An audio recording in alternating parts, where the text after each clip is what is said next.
한 사람이 무릎을 꿇고 앉아 있어요. 손에 적의 편지를 쥐고 있답니다. 거기 이렇게 적혀 있어요. 네 처자식이 우리 손에 있다. 네가 유수에게서 떠나면 살리고 떠나지 않으면 죽인다. 그 사람의 이름이 부준이었답니다. 그 밤이 끝났을 때 그는 어떤 사람이 되었을까요? 부준은 신야 사람이에요. 유수가 아직 군대를 일으키기 전 그저 시골의 청년이었을 때 부준은 그를 처음 만났답니다. 유수가 황제가 되기 한참 전에 그의 부하였어요. 유수가 형과 함께 군대를 일으켰을 때 부준이 그 곁에 있었어요. 칼도 변변치 않고 갑옷도 한 것이었답니다. 부준은 유수의 그림자처럼 따라다녔어요. 유수가 한밤중에 추위에 떨면 부준이 자기 옷을 벗어 덮어주었답니다. 유수의 형 유연이 갱시제에게 죽임을 당한 거예요. 유수는 그 자리에서 한 방울의 눈물도 흘리지 못했답니다. 자기까지 위험했거든요. 오히려 갱시제 앞에서 머리를 숙였어요. 그날 밤 막사로 돌아와 처음으로 온 사람이 부준 앞이었답니다. 부준이 그의 어깨를 잡고 함께 울었어요. 유수가 북쪽으로 군대를 끌고 가던 어느 날 부준의 옛마을이 적의 손에 들어갔어요. 늙은 부모님, 처와 아이들이 다 그 마을에 있었답니다. 적장이 한 통의 편지를 보냈어요. 네 가족이 우리 손에 있다. 네가 유수에게서 떠나오면 다 살린다. 떠나지 않으면 한 사람씩 죽이겠다.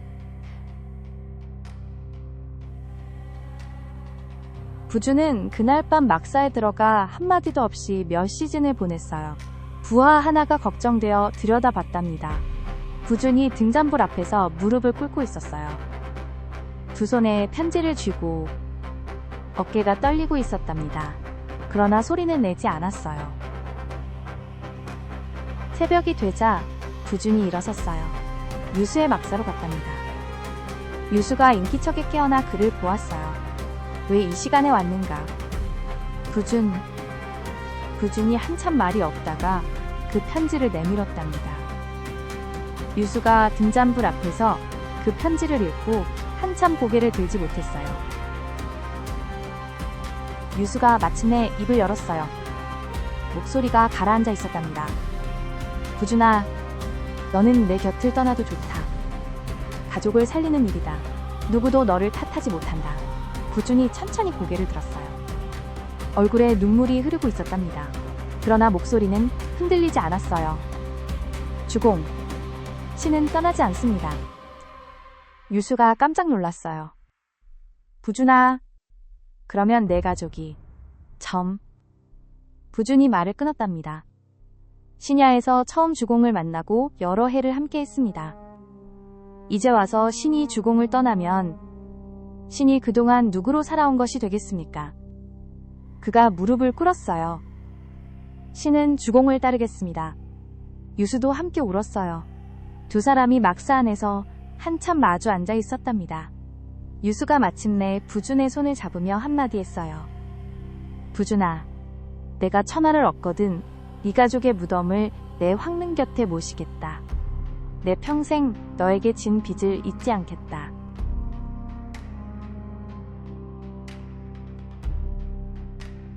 며칠 뒤 적장이 답이 없자 그의 가족을 다 죽였어요. 늙은 부모님, 아이들 전부였답니다.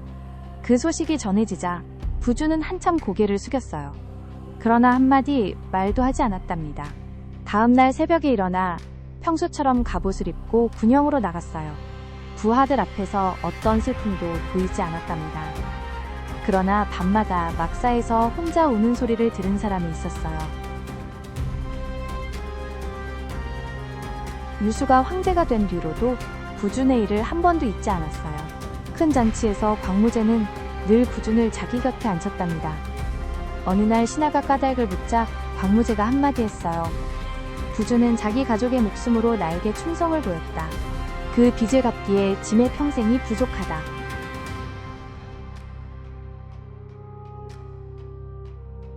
시간이 흘러 광무제는 천하를 거의 통일했지만 사천이 남아 있었답니다. 광무제는 잠팽에게 사천 정벌을 맡겼는데 잠팽이 전벌 직전에 자객에게 암살당했어요.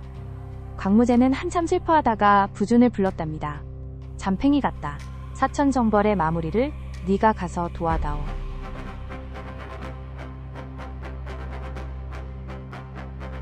부준은 그날 명을 받고 사천으로 떠났어요. 길은 험했답니다. 그러나 부준의 군대는 천천히 흔들림 없이 사천으로 들어갔어요. 사천 백성들이 의아해했답니다. 이 군대는 약탈하지 않는구나. 부준이 군졸들에게 명했어요. 한 톨의 곡식도 백성에게서 빼앗지 마라. 부준은 잠팽이 죽은 그 자리에 가서 한참 서 있었어요. 그 흙을 한 줌 쥐고 한참 말이 없다가 한마디 했답니다. 잠팽아, 내일은 내가 마무리하마. 부준은 잠팽이 시작한 사천 정벌을 차근차근 마무리했어요. 큰 전투를 일부러 일으키지 않았답니다. 적장의 마음을 흔들었고 백성을 회유했고 한성씩 항복을 받았어요. 사천이 평정되었답니다. 부준은 그날 밤 잠팽의 옛 막사 자리에 가서 술 한 잔을 부었어요. 잠팽아, 천하가 통일됐네.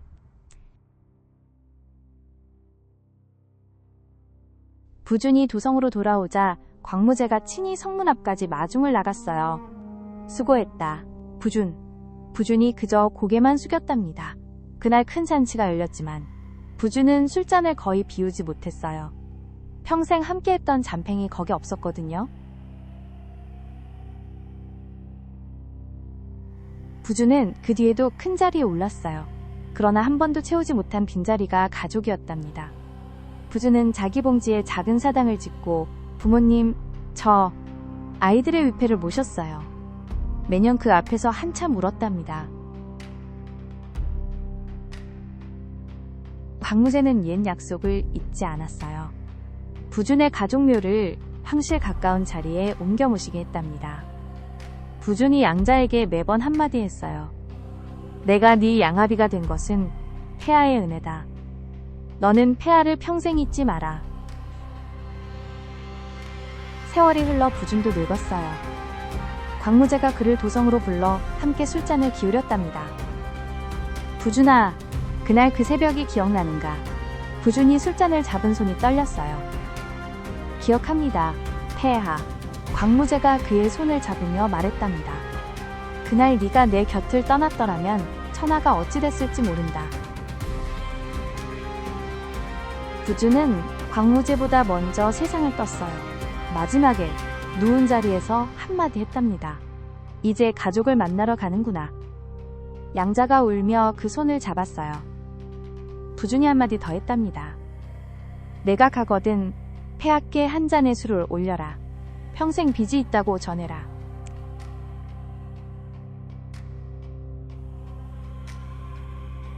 광무제는 부준의 부고를 듣고 사흘 동안 정사를 보지 않았답니다. 부준이 가족을 잃고 나에게 충성한 그 빚을 짐이 다 갚지 못한 채 그를 보냈다. 그날 광무제가 부준의 묘 앞에 친히 가서 술을 한 잔 부었어요. 황제가 신하의 묘 앞에서 술을 부은 것은 그때가 처음이었답니다.